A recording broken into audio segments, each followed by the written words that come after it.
आं Hemant Kumar Brahma CISFनि commandant BTR Accordनि सोमोन्दै मेमोरेन्डाम of settlement 27 January 2020 मायथाइयाव government of India, government of Assam आरो बड' ग्रुपजों सहि खालामनाय बादियै आरो बेखौ जाफुंहोनो थाखाय मिनिस्ट्रि अफ हम एफेयार्सनिफ्राय बिथोन हरनाय बादियै सेन्ट्रेल आर्म पुलिस फर्सेसआव कनस्टेबल GD 2021 मायथाइनि पस्टनि सोमोन्दै नटिफिकेशन फोसावनायनि सिगाङावनो जयग माने एलिजिबल गोनां बड' सेंग्रा सिख्लाफोरनि थाखाय जायगा जायगा फ्रि रिक्रुटमेन्ट रेलि खालामनाय जागोन जाहाथे सेन्ट्रेल आर्म पुलिस फर्सेसआव गोबां सेंग्रा सिख्लाफ्रा बाहागो लानो हायो।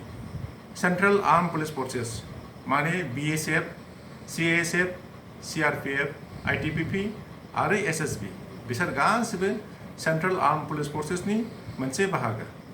आं देग्लायनि कनस्टेबल GD रिक्रुटमेन्टनि सोमोन्दै फंनैसो फोसावनो सानदों। देग्लायनि 2021 मायथाइनि रिक्रुटमेन्ट नटिफिकेशनखौ स्टाफ सिलेक्शन कमिशना थाबैनो फोसावनो हासिगौ। बेनि थाखाय स्टाफ सिलेक्शन कमिशननि वेबसाइटआव नायबाय थाबानो जाबाय। बेनि एग्जामखौ मोनब्रै स्टेजावहाय राननाय जायो। स्टेज 1 अनलाइन रेजिस्ट्रेशन खालामनाय, स्टेज 2 कम्पिउटार बेस्ड एग्जाम जाय केन्डिडेटआ कम्पिउटार बेस्ड एग्जामाव मिनिमाम क्वालिफाइं मार्क मोनो बे केन्डिडेटखौ स्टेज 3 माने फिजिकल स्टेन्डार्ड टेस्ट या फिजिकल एफिशिएन्सि टेस्टनि थाखाय लिंहरनाय जायो आरो स्टेज 4 आव मेडिकेल एग्जामिनेशन आरो डकुमेन्टेशन खालामनो थाखाय केन्डिडेटखौ लिंहरनाय जायो। बेनि एलिजिबिलिटि क्राइटेरिया जागोन बैसोआ ST केन्डिडेटनि थाखाय 18 निफ्राय 28 बोसोरनि गेजेराव जानांगोन। एडुकेशन क्वालिफिकेशना मेट्रिक पास जानांगोन।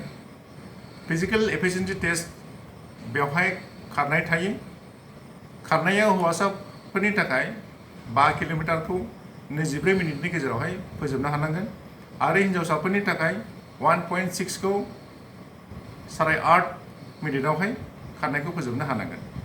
फिजिकल स्टेन्डार्ड टेस्ट गोजौआ जानांगोन हौवासाफोरनि थाखाय 162.5 आरो हिन्जावसाफोरनि थाखाय 150 सेन्टिमिटार्स।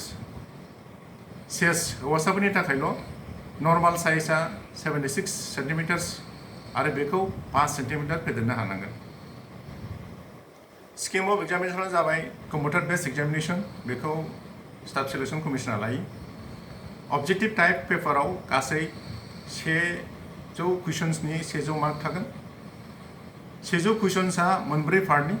पार्ट एआव जेनेरेल इन्टेलिजेन्स आरो रिजनिं 25 कुइसन्स, पार्ट बिआव जेनेरेल नलेज आरो जेनेरेल अवेयारनेस 25 कुइसन्स, पार्ट सिआव एलिमेन्टारि मेथामेटिक्स 25 कुइसन्स, पार्ट इआव इंलिश या हिन्दी 25 कुइसन्स।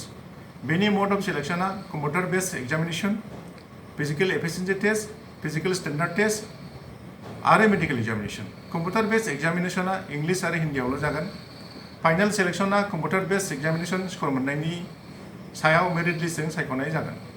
बेनि सोमोन्दै सोरबाफोर आरो गोबांसिन मिथिनो लुबैयोब्ला बे मबाइल नाम्बार 9365323957 आव कन्टेक्ट खालामबानो जाबाय। गोजोन्थों।